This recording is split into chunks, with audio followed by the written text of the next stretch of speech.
Sean Finnegan, and you are listening to Restitutio, a podcast that seeks to recover authentic Christianity and live it out today.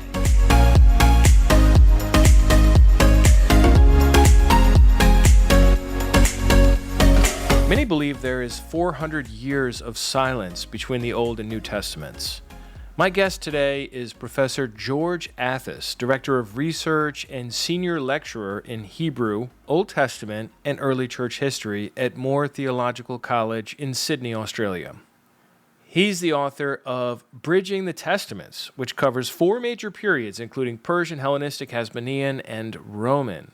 By studying the 4 centuries before Christ, you can gain key insights to help you understand both the Old and New Testaments, and you will discover that God was still speaking all the while. Here now is episode 557, Bridging the Testaments with Dr. George Athas.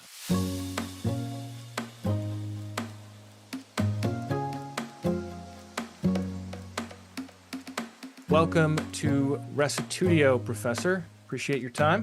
Thanks, John. It's good to be here. Thanks for having me.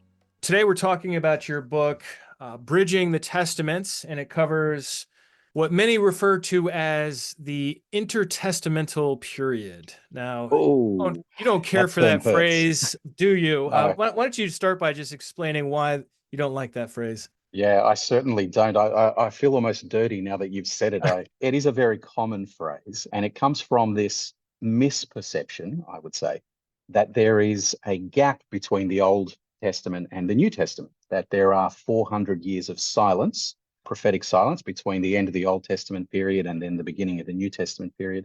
And therefore, the testaments are kind of apart, and there is this intertestamental period where things happened, but we don't consider them biblical or really all that important. What I'm trying to do in the book is actually dispel this long-standing myth, but it is a myth, that these centuries were filled with prophetic silence. These centuries were anything but silent. God was, in fact, still active. And a lot of the biblical literature was actually written during this period. God was actually still doing things prophetically, bringing his plans to fruition. And a lot of what we read in the Old Testament was, in fact, written during these centuries. And so the Old Testament period, I would argue, goes all the way up to the 1st century when Jesus comes on the scene. And if I can put it rather starkly in 2 ways, no one in the New Testament believes that God has stopped speaking. None of the New Testament writers believe that there was this pause before their time. Somehow God fell off the airwaves or something like that. They, in fact, argued that there was a crescendo of prophetic activity. Jesus sees John the Baptist as, the greatest of the prophets, and he's, prophetic activity is ramping up all the way until John, and then Jesus comes on the scene. The other way I would put this rather starkly is to say that the events of the Gospels happen in the Old Testament period. They bring the Old Testament period to an end, and it's from there that we get the beginning of the New Testament period. Okay. You might cover this in your introduction, but there's a verse in, I forget if it's 1st or 2nd Maccabees, I'm sure you're familiar with it, where they said, we can't decide on this until a prophet comes. And people point to that as evidence that, God is silent during this period. So how would you respond to someone raising that objection? Yeah, well, that's an interesting verse. It's from 1st Maccabees chapter 14, and it reflects something that happened in 140 BC. A couple of years earlier, in 142 BC, the Jewish nation gained its independence. It became independent of any other foreign power, which was the first time that had happened in centuries. The head of state was the last remaining Maccabee brother. There were 5 Maccabee brothers, and the last one standing was Simon, Simon Thassi. And he was the high priest, and he was given power as head of state as a high priest. The Jewish nation had to figure out what kind of power Simon had. This was a thorny question because not everyone believed in Judaism that the high priest should have civic authority over the whole nation, particularly because God had made promises to the Davidic dynasty. So if we go back to 2 Samuel chapter 7, we see God's promises there to David that he would establish the house of David, that the house of David would then build Yahweh's house, build God's house. And the house of David, God himself, basically, if you follow the logic of 2 Samuel 7, God himself becomes a member of the Davidic dynasty. He is the eternal father figure of the Davidic dynasty. And so this is how God had chosen to govern his people. And so it was a non-negotiable. The Davidic dynasty was a given. And God had, through the prophets, promised that he would restore the Davidic dynasty, which had fallen Right. when the Babylonians destroyed Judah in 586 BC. Jeremiah. And Jeremiah, Ezekiel, Zechariah, so many of the prophets talk about God's promises to reestablish a Davidic kingdom. The Davidic kingdom is identified as the kingdom of God. We read, for example, in 2 Chronicles that when Solomon, the son of David, comes to the throne, he sits on the throne of Yahweh. So the kingdom of David, the kingdom of God are identified as the same thing. And so there are many people in Judaism in 140 BC who believe that God is still going to make good on those promises and that they can't simply be set aside in favor of the situation that had prevailed in 140 BC, which is the high priest had taken civic authority. If you invested all power in the high priest, you were effectively saying that either God had changed his mind about his promises, and that raises questions about his trustworthiness, his faithfulness, and really the character of God comes into very sharp question if you abandon Davidic hope and invest all your hope in a priest. Simon, the high priest, was all for his own power and passing it on to his son. And so there seems to have been a lot of debate in Judaism as they kind of put together their new constitution as an independent nation. And there were those who were okay with Simon's power as an interim measure, but not as an ongoing in perpetuity measure. But Simon didn't want to, give way to this idea of Davidic hope that there was still someone else to come, that God would send more prophets to guide the nation and change their constituency and the way they had configured their governance. And so he started to say, and his supporters started to say, that God wasn't sending any more prophets. He didn't need to, because Simon the high priest had fulfilled all of God's purposes, and you need look no further. There's no Messiah that you need to hope for. Simon is everything that we need. But there were those who were adamant, no, God will make good on his Davidic promises. And so a compromise was reached, and a clause was inserted into the constitutional document, which we read in 1 Maccabees 14. And the clause says that Simon can rule the Jewish nation in perpetuity and pass power on to his son in perpetuity until a reliable prophet arises. And so in there, we hear that there are people there still believing that God is sending prophets. But of course, by saying reliable prophet, the powers at the time, Simon and his supporters, put a whole question mark over the phenomenon of prophecy and whether God was in fact going to be sending any more prophets. But we do know that God was indeed sending prophets during this time and continuing to guide the nations. Davidic hope did survive. And so by the time we get to the 1st century and we read in the Gospels what people are hoping for, they are still hoping for a Davidic Messiah. And so that's when John the Baptist comes along, and Jesus effectively identifies John the Baptist as that reliable prophet who would come to guide the nation in a new way. And of course, John the Baptist, when he did arrive on the scene, he pointed to someone else greater than him, that is the son of David, to Jesus, who was a Davidic descendant. Very good. I love how you answered the question by laying out this thick context.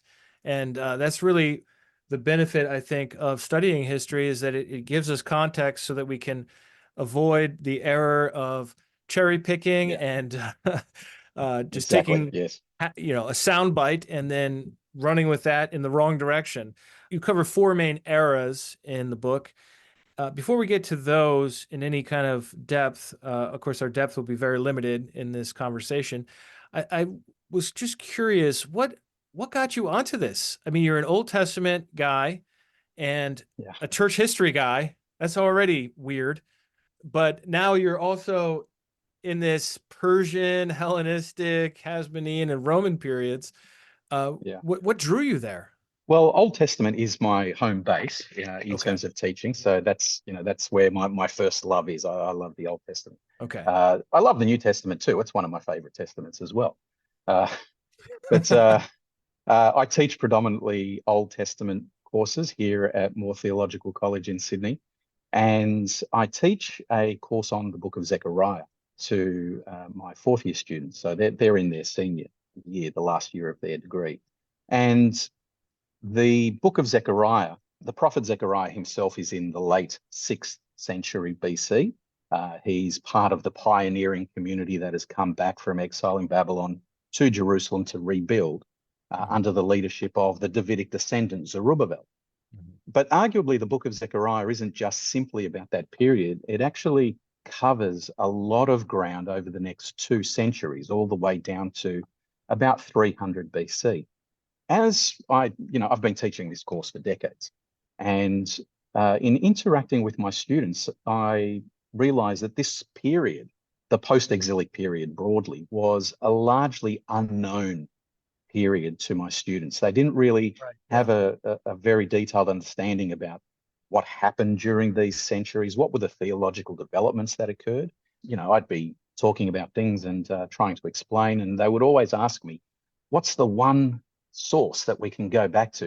What's the one book that we can consult to find out more about this period and its theological developments? And I'd have to send them to this book and that book, which did little bits and pieces or journal articles here and there. And in the end, I thought, why don't I just write the book? Because I don't think the book itself actually exists.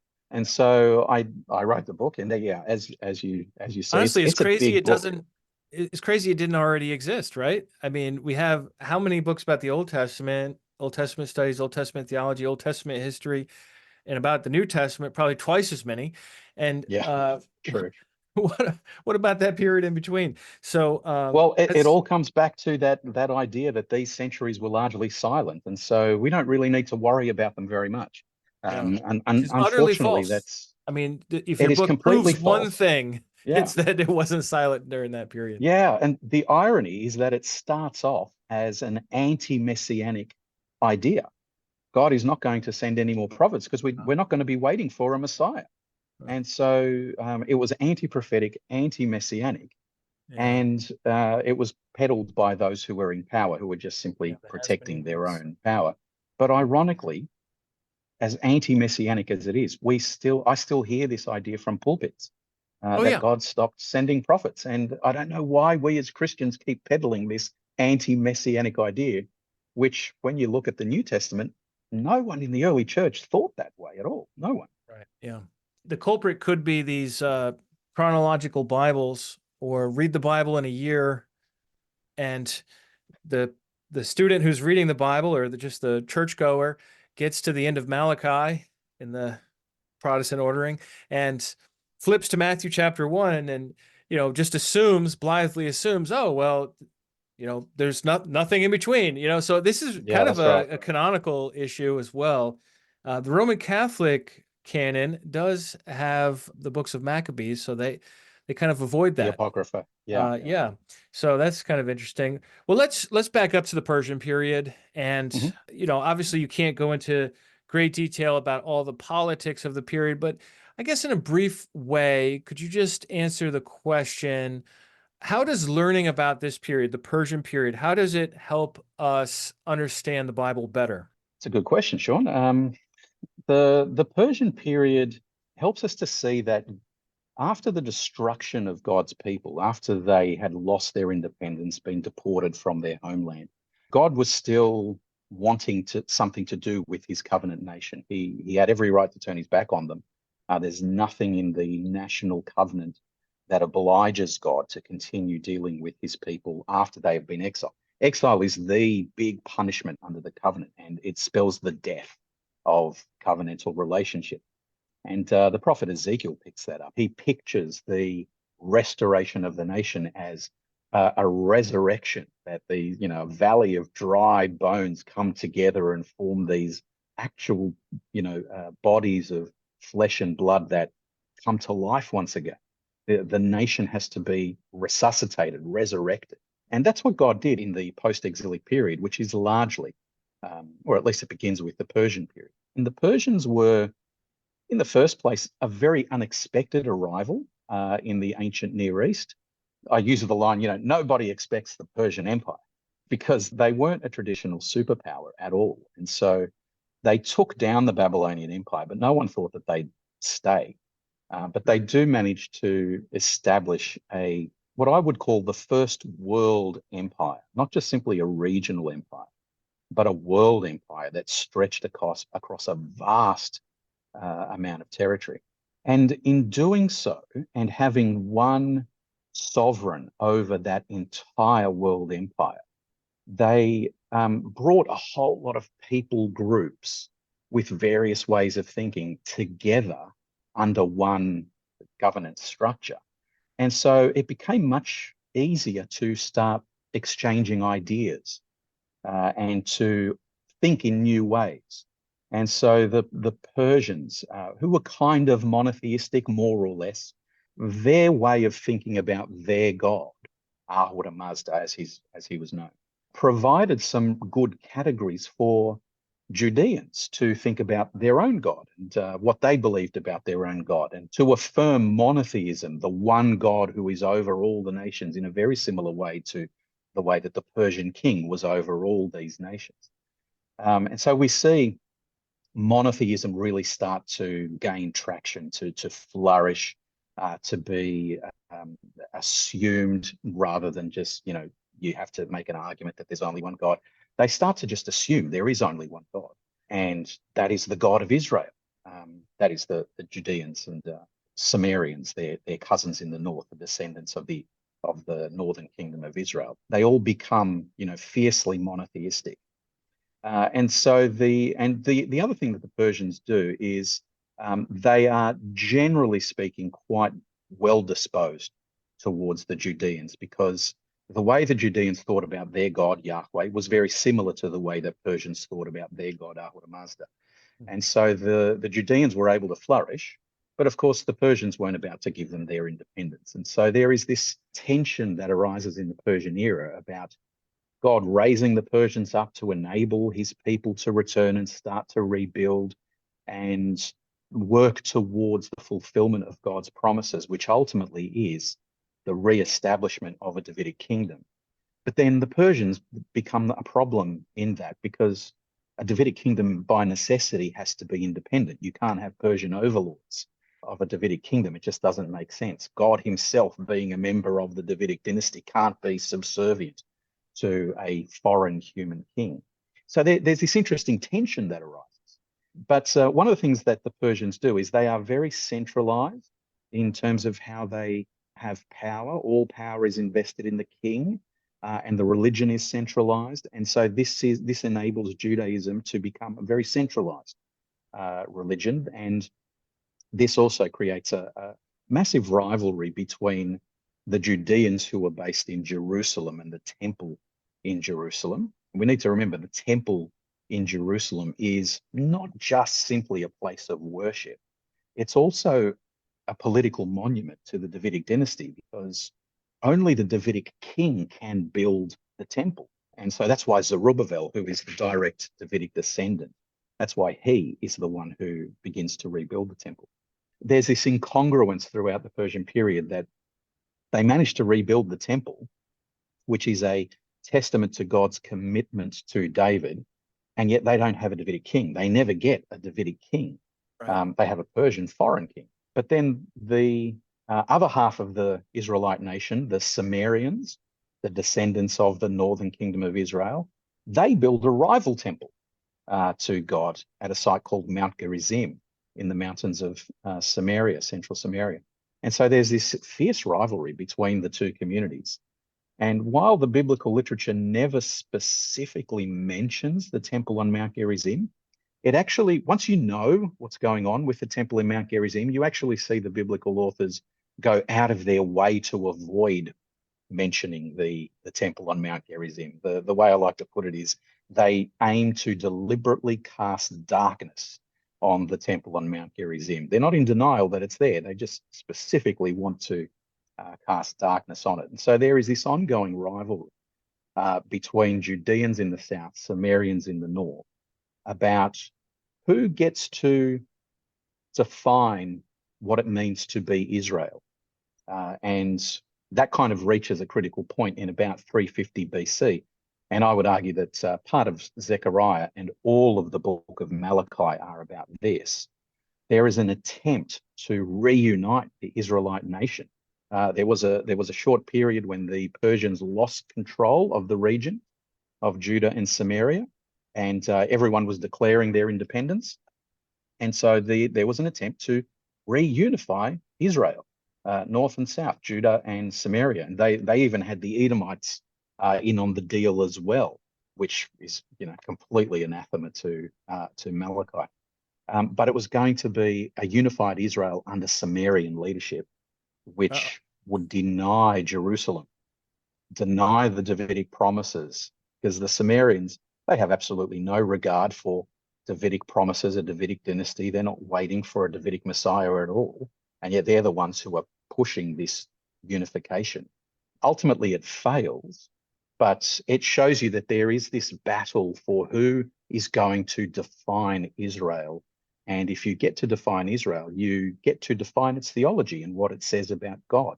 So the Persian period was really quite critical in developing the idea of one Israel under one God and raising the question, what is God doing about his Davidic promises? Yeah. So knowing the context, the political context, not just of the Persian Empire in general, but how the Persian Empire affected Samaria and Jerusalem in particular, and those who are claiming to worship Yahweh. This is a great key to interpreting some of these Old Testament books that maybe we're reading in an exclusively spiritual sense and sort of ignoring the historical context, just out of ignorance probably. But let's move to the Hellenistic period. We do have Alexander the Great and his generals and the Seleucids and the Ptolemies in particular. How is studying them helpful for understanding the Bible as we read it?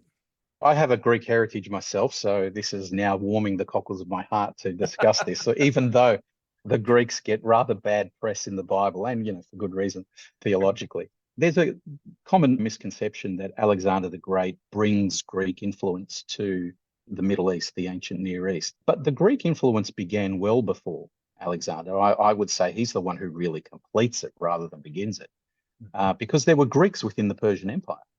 There were many, many Greek cities and Greek populations who were part of the Persian Empire.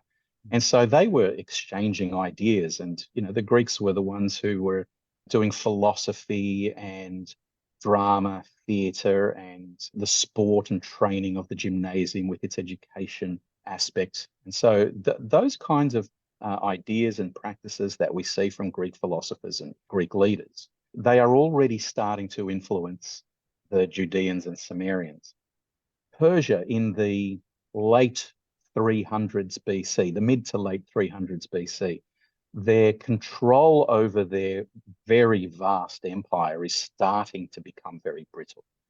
And before that time, the world had kind of faced Mesopotamia, faced the city of Babylon, which was the biggest city in the Persian Empire and one of its four capitals. And the world was facing Mesopotamia, but throughout the course of the 4th century BC, the 300s BC, the world started to turn towards the Mediterranean. And that's because in about 400 BC, the Egyptians gained independence from Persia. The Persians always wanted them back and tried many times to conquer them. But the Egyptians became independent in about 400 BC. And by this stage, the great conflict between Persia and Greece had already started, almost a century beforehand. And the Greeks in what's today mainland Greece in the Greek islands. They were, very anti-Persian. And so Right. as soon as the Egyptians become independent, they're, anti-Persian as well. The Greeks show up on the scene and essentially say to the Egyptians, hey, let's get together and Let's work form together. this anti-Persian alliance. Yeah. And that basically creates a new center of magnetism between the Aegean world and Egypt. And the world begins to face in that direction, away from Persia, which is becoming weaker and weaker as time goes on. Alexander the Great eventually is the one who kills off the Persian Empire. He conquers the Persian Empire in a very stunning campaign. Within a decade, he's not only destroyed the Persian Empire, but he's conquered even more territories. But of course, he dies very suddenly in 323 BC, and his generals are left to figure out what they're going to do with this empire because Alexander has no heir. His barbarian non-Greek wife is pregnant when he dies, but his generals are not about to allow a half barbarian child to become their ruler. And so the empire that Alexander had conquered within a few decades essentially crumbles into smaller pieces. And his generals, his staffers, come to rule these pieces as independent kingdoms. Two of those kingdoms are really important for understanding Judaism at the time. They are the Ptolemies, who are ruling in Egypt. The most famous Ptolemy is Cleopatra of What Julius number? Caesar and Mark Antony. Yeah, Cleopatra Cleopatra, the seventh. the The seventh, right? seventh, actually. Yeah, But there were there's many seven of them. Cleopatras, right?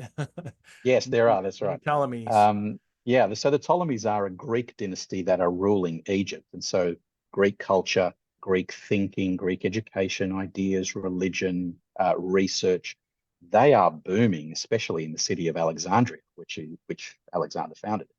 The other kingdom is the Seleucid kingdom, which is pretty much based in Syria.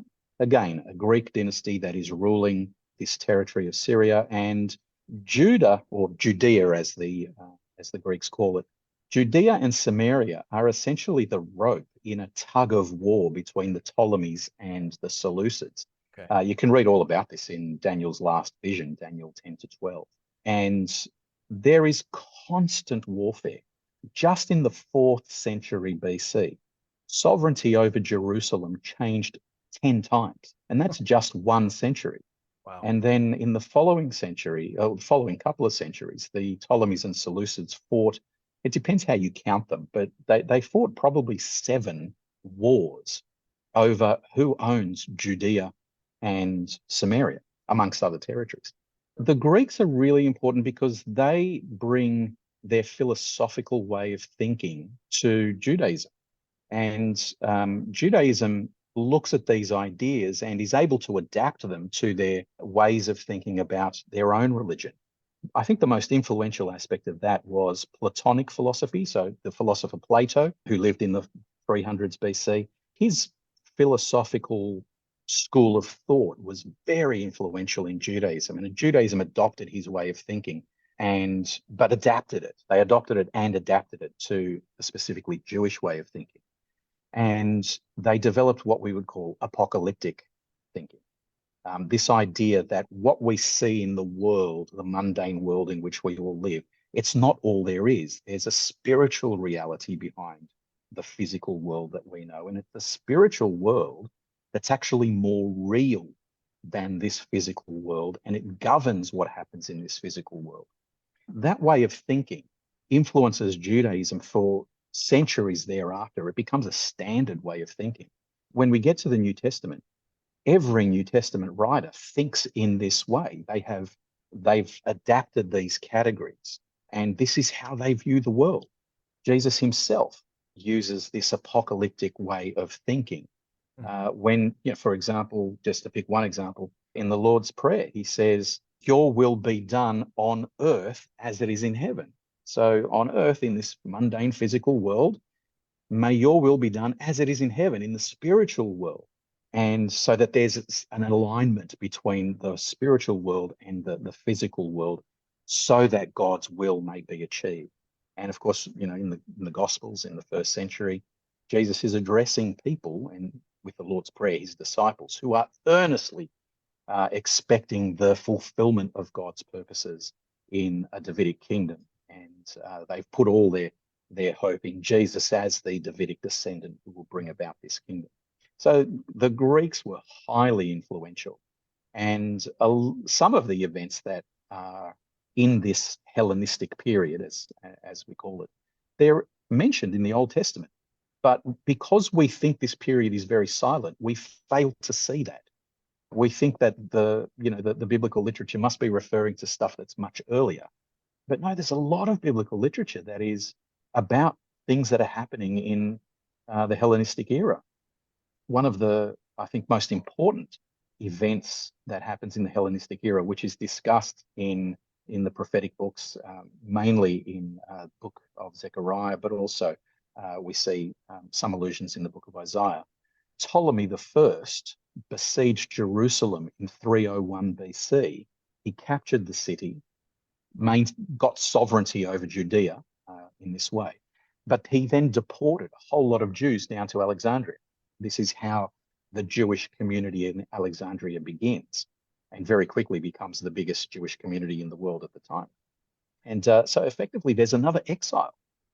And the Zechariah 12 to 14, the last oracle in the book of Zechariah, is all about these events and seeing the catastrophe that it was and trying to imagine God correcting the dystopia that had developed as a result of this. And so the book of Zechariah goes from a return from exile in Babylon and the high hopes of restoration to ending with another exile, this time off to Egypt, and the loss of hope. And they come to a point, and the book of Zechariah, I think, is very important in this way.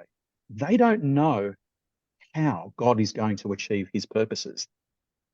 Let's talk about the next period, the Hasmonean period. I think a lot of us are maybe a little more familiar with this because of Hanukkah. I live Yeah. in New York, so there's lots of Hanukkah celebrations. We Yeah. have lots of Jewish Yeah, people. absolutely. But the Hasmonean period is really fascinating. And why is this period in particular of Judean, I don't even want to necessarily say independence, but the struggle for independence, and then depending on how you count it, and then the subsequent kingdom. It's not really a kingdom, it's a priestdom, isn't it? How does this It, help us understand yeah, context of the Bible? yeah, it does become a kingdom eventually.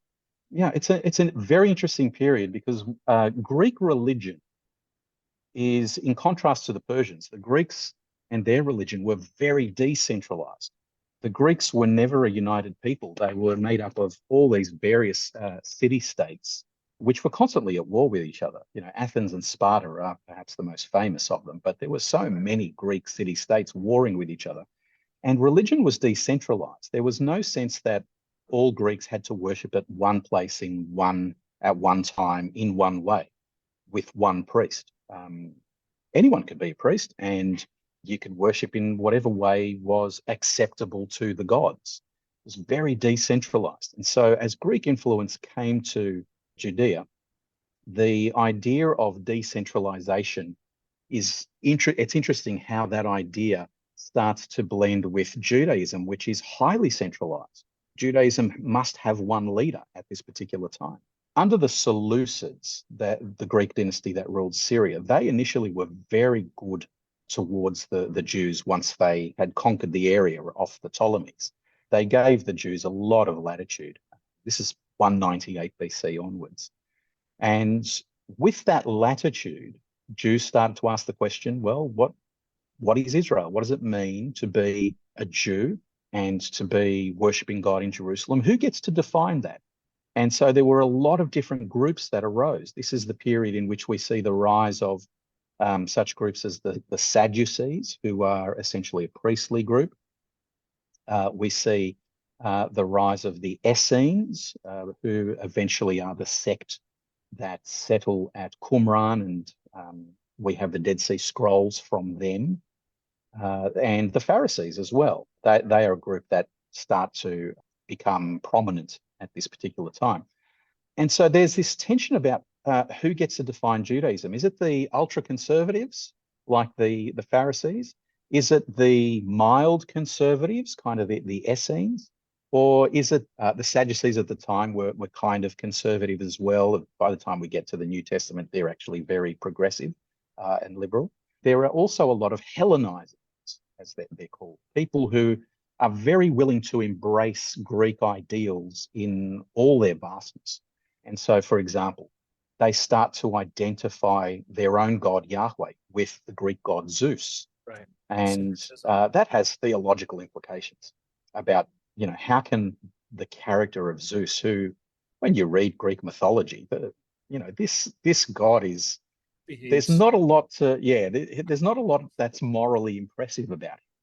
And yet Yahweh is a perfect God, a holy God, full of justice and truth and faithfulness, etc. And so there's a lot of theological tension that starts to build at this time. Eventually, we get to one particular Seleucid king, Antiochus IV, and this guy was really nasty.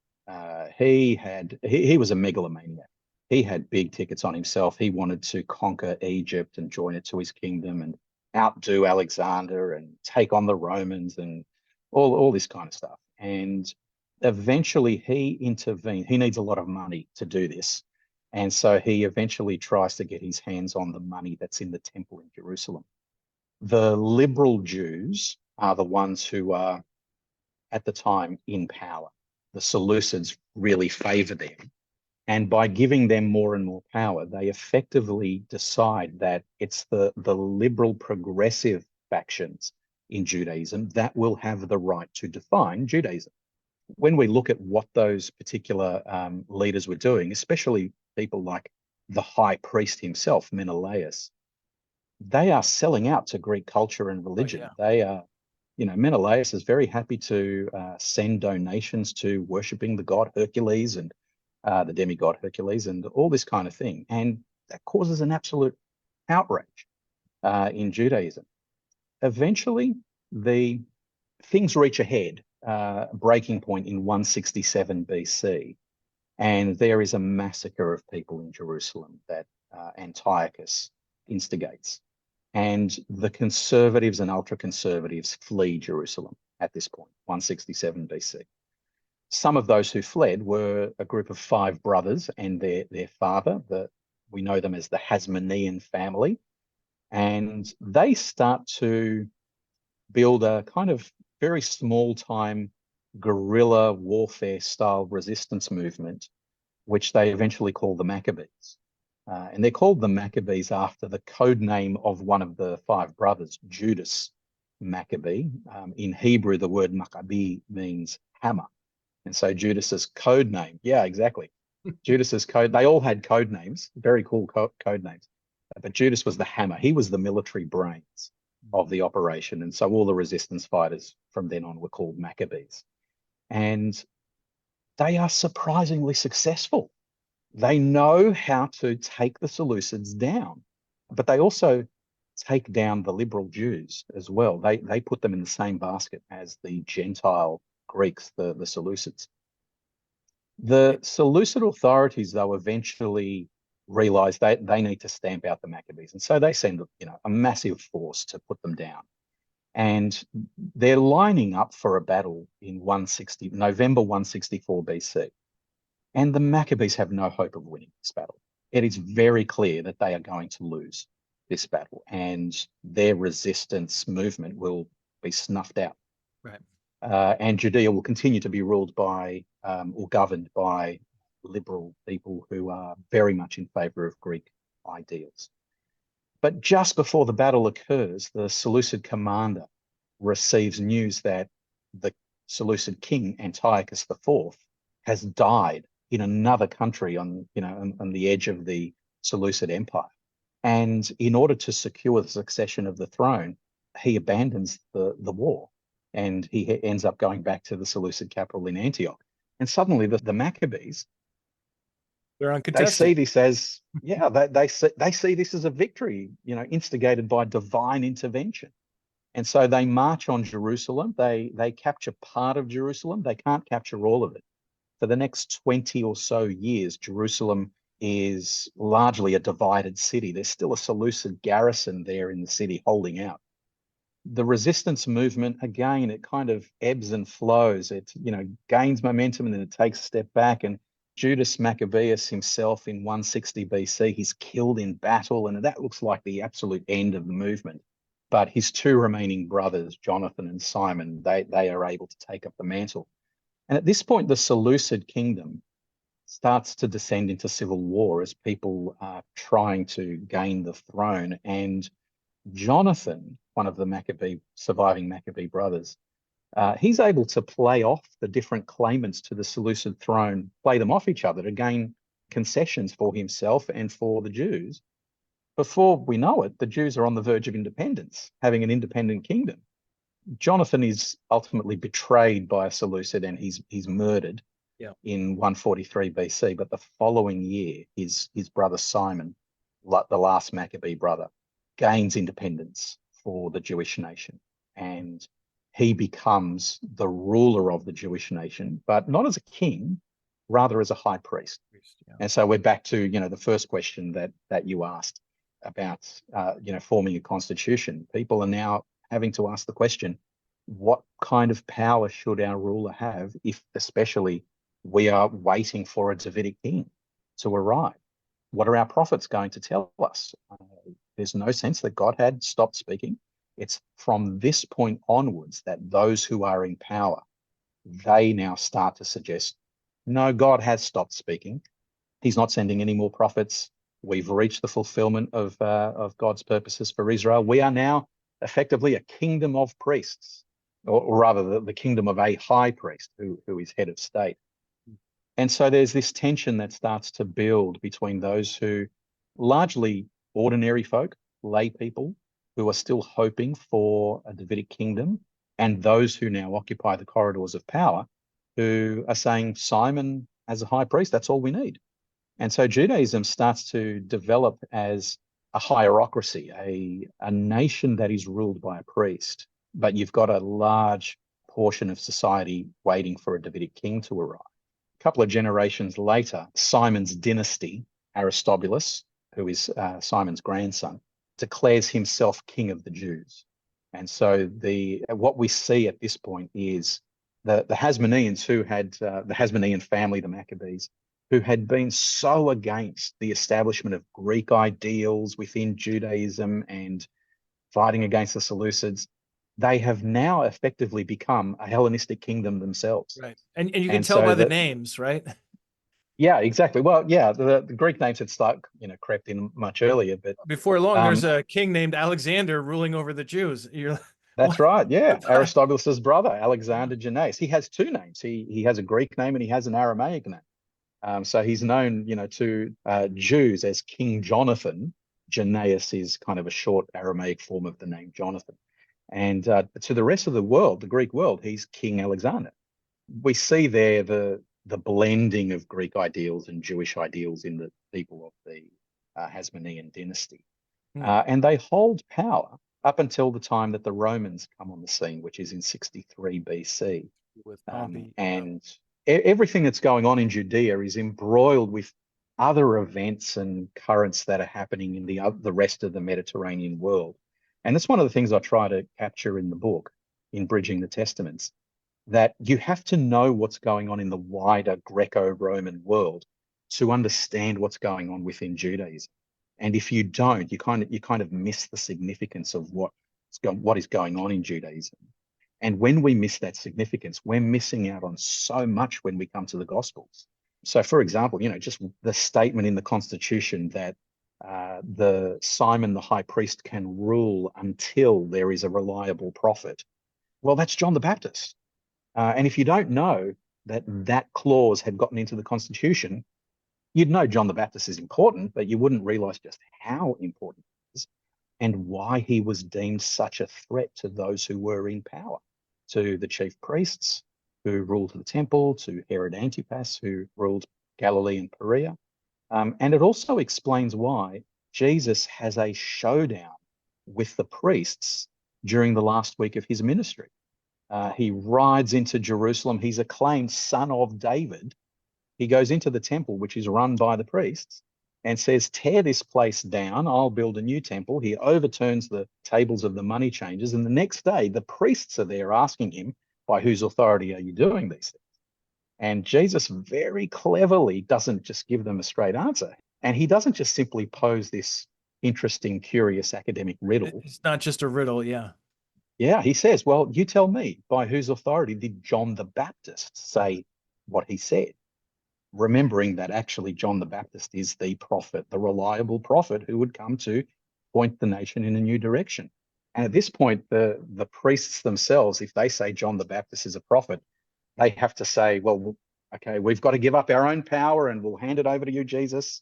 But of course, they're not about to do that, but they don't want to offend the people because the people will turn on them because they believe John was not just simply a prophet, but that prophet, the trustworthy prophet who would arise. And if that's who John the Baptist is, then it implies Jesus is the Messiah. It's a very clever question that Jesus puts to them. And of we course, miss they all of avoid. this if we don't have the knowledge of the period Precisely. before the time of Christ. Exactly. But we don't really have time to get into the Roman period, but there's lots of interesting events that occur there. You have Antipater, Herod, and his chaos, and you go Yeah. into that a little bit. So one thing I was thinking about, I wonder if you would agree, is that the names of the disciples, they seem to me very Hasmonean. And, Yeah. like Simon and Judas and even Matthew sounds to me like the original, Yeah. right? Mattathias. Yeah. Yeah. Mattathias, yeah. Um, and so would you say then that people are naming their kids after these independence fighting heroes because they're feeling like the Romans need to like somebody needs to Hasmonean those or Maccabee those Romans. Yeah. That's a good way to put it. Yeah. It's interesting that everyone wanted the Romans to go. Very few Jews wanted to collaborate with the Romans. It was really those who were in power, the Caiaphases Right. and the Annases, who were okay with the Romans because the Romans essentially propped up their authority.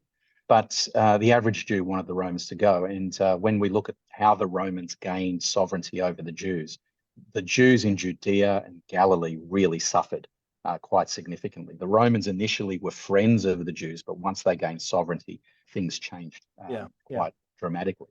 Jews in the rest of the Roman Empire actually fared reasonably well, but not in Judea and Galilee. When we read the Gospels, I think we have this view that the Jews were wanting a political Messiah to give them political independence. And we kind of shake our heads and say, oh, those silly people, they shouldn't have been thinking about that. They really needed a spiritual Messiah. That's really what they needed, and that's what Jesus was. That, I think, is a mistake. What Jesus does is very political. Jesus is the Son of David, come to establish a kingdom of God. And that is not just simply a spiritual entity, it is something that is meant to make a difference in the mundane world. Jesus is not just a spiritual guru who kind of is an impressive life coach. Yeah, spitting He's out the Messiah. one-liner aphorisms. It's Yeah, it's deeper than exactly. that. And, Jesus is inhabiting the world of the Psalms where the king is the one who puts an end to the enemies of his people and the enemies of God. And this is what everyone's hoping for. And Jesus fulfills that role. He just does it in a very surprising way because he doesn't pick up a sword to do it. On the contrary, he gives his own life. He's then raised from the dead, ascends into heaven, and is seated at the right hand of God the Father, from where he's given all authority in heaven and on earth. He doesn't need to pick up a sword.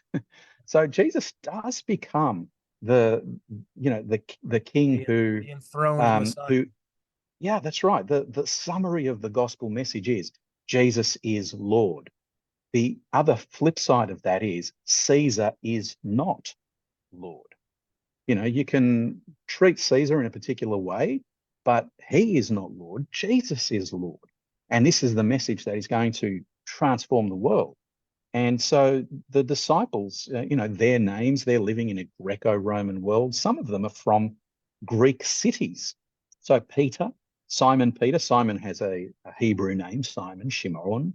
But his brother Andrew has a Greek name. Their friend Philip has a Greek name. They are all from the city of Bethsaida. That was its Jewish name. Its Greek name was Julius. It was actually a Greek polis. And so, they were speaking Greek fairly fluently. That's why in, John chapter 12, in the last week of Jesus's ministry, some Greeks come to the temple in Jerusalem and they find Philip and they say, we want to chat with Jesus, please. So, they're having this conversation in Greek, and Jesus speaks Greek too. Yeah, the conversation that Jesus has with Nicodemus in John chapter 3, it only makes sense in Greek. This misunderstanding about, is it born from above or born again? What Nicodemus has a misunderstanding. There's no such misunderstanding if the conversation occurs in Aramaic or Hebrew, but it does occur in Greek. So, even Jesus himself is comfortable speaking Greek. And so, the whole of Judaism and Jesus' inner circle, they are looking for the redemption of Israel, the overthrow of the enemies of God's people and the establishment of something new. But Jesus does it without a sword. Very good. Well, there's just so much that we didn't get a chance to talk about, so much with the Samaritans and a lot of other events that you skipped over. You really just gave the barest scratching of the surface of what you cover in the book, and yet we're already out of time. Let me ask you this. For those who are interested, obviously they can get the book. It's called Bridging the Testaments, published by Zondervan Academic. How else can people follow your work? They can get online and go to academia.edu.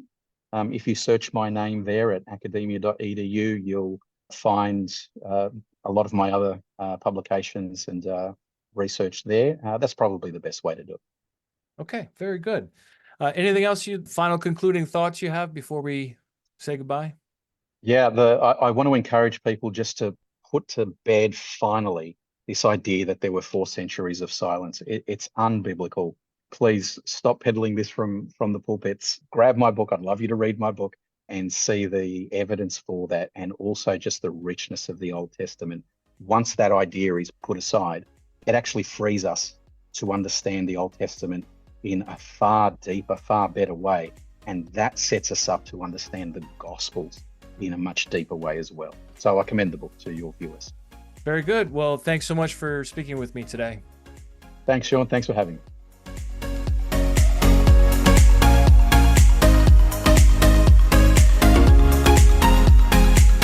Well, that brings this episode to an end. What did you think? Does it make you want to study this period more? I hope it does. I hope it does. I hope you're just going to be thinking about Persians and Greeks and the Maccabean revolution and the Hasmoneans that came out of that, and the Romans, especially this period leading up to the time of Christ. A lot of times we focus on the Roman Empire from the time of the Apostle Paul, like in the 50s and the 60s AD, but there's a whole backstory of how in the world Herod even got to be in charge and how terrible he was and what Pontius Pilate was about and what he was doing. So I encourage you, I think the more you study the history surrounding the Bible, the better you understand the Bible. And so I encourage you to look into this further. If you have thoughts and questions and comments, go to restitutio.org, find episode 557, Bridging the Testaments, and leave your comments and questions there. In a previous episode, 551, Read the Bible for Yourself, part 18, where I went over some helpful tools to understand the Bible, I talked some about biblical languages. Suzanne wrote in saying, Sean, I'm so glad you spoke about the biblical languages. Of course, many people don't have the time, patience, or aptitude to grasp Hebrew or Greek. I've been working on learning biblical Hebrew now for a few years, quite steadily, and I'm barely beginning. Thank you also for mentioning Daily Dose of Hebrew. I listen to it religiously every day, and Aleph with Beth. I think I have spent hundreds of hours on that site. My objective is 1 hour a day. What's great about Beth and Andrew, Americans living in Mexico teaching biblical Hebrew, is that the first 100 or so videos covers something like 95% of all the words in the Old Testament that are used 500 times or more. In other words, all the main words. Let me just break in here, Suzanne. Also, Andrew Case has his own podcast on translations called Working for the Word, a Bible translation podcast. And it's really good. He talks a lot about interesting translation issues that come up as a translation consultant, working with people who are translating the Bible into less common languages and the struggles that they face with. But he also has a lot of other stuff. He actually has a really interesting book on the name of God, Yahweh, and going through a lot of Nehemiah Gordon's material and refuting his suggested Yehovah translation. So that's, I know, a juicy topic for people that are into sacred name stuff. But anyhow, Suzanne goes on. Thanks again, Sean. I also would recommend Tim McNinch's videos, especially the alphabet. He teaches you a good song to memorize that and all his verb conjugation ones. Well, there you have it. Also, my guest today, George Athas, is a Hebrew expert and was involved in the BHS Reader's Edition of the Old Testament, I believe. And that is where you have the text unadorned with English words all around it, like in an interlinear, is very actually hard to read because you can't not see the English. So whereas a reader would just give you the Hebrew text, but then words that are used less frequently will have footnotes at the bottom of the page with short, helpful definitions. So that is a tool that I use. I actually have the Reader's Edition of the whole Bible. So it has the Hebrew Old Testament and the Greek New Testament, and the less commonly used words on the bottom of each page. So yeah, I definitely am a big believer in that, though I typically just end up reading in my Bible software on like a daily basis, or either on my PC, Accordance, or on my phone. I use Logos on my phone.